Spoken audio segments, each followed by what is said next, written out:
Depuis bientôt 2 ans, François Hollande est installé à l'Élysée. Il a été élu par défaut sur un seul programme, l'anti-sarkozysme.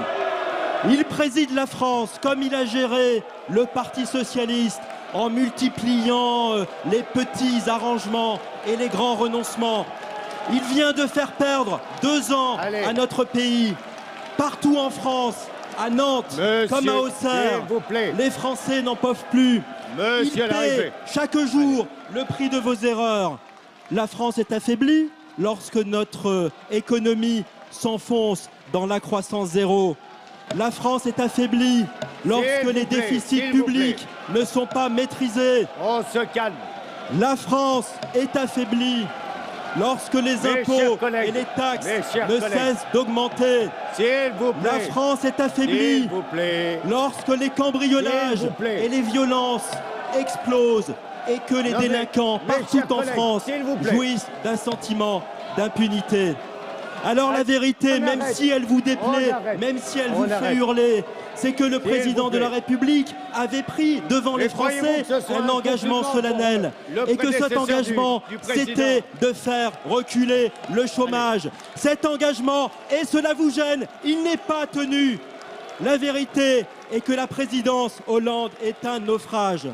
Monsieur le Premier ministre, ouvrez les yeux. Les Français ne vous font plus confiance. Les Français n'attendent rien de vous. Alors qu'attendez-vous pour prendre vos responsabilités? Qu'attendez-vous pour vous en aller? Attendez-vous qu'un communiqué du président de la République déclare que François Hollande a déclaré de rompre sa vie commune avec vous? Merci. S'il vous plaît. Mes chers collègues, je vous rappelle l'image de marque est celle des questions de gouvernement. Faites attention les uns et les autres. Et il est de tradition dans l'hémicycle de ne pas mettre en cause le président de la République. Je comprends l'indignation des députés de la majorité. Je comprends l'inquiétude sur un certain nombre de bancs qui ne sont pas de la majorité, qui se demandent ce qui vous est en train de vous arriver.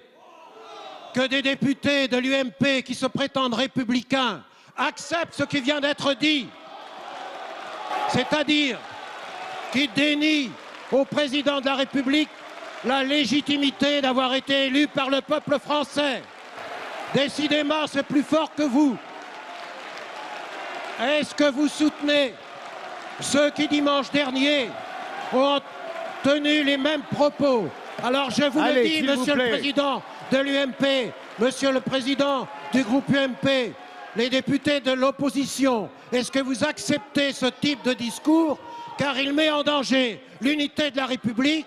Moi, je dis qu'en France, il y a une démocratie, il y a des citoyennes et des citoyens. C'est la démocratie qui décide, que leur vote vous plaise ou non. C'est le vote du peuple français. Rien d'autre ne peut exister, sinon le respect du vote des citoyens.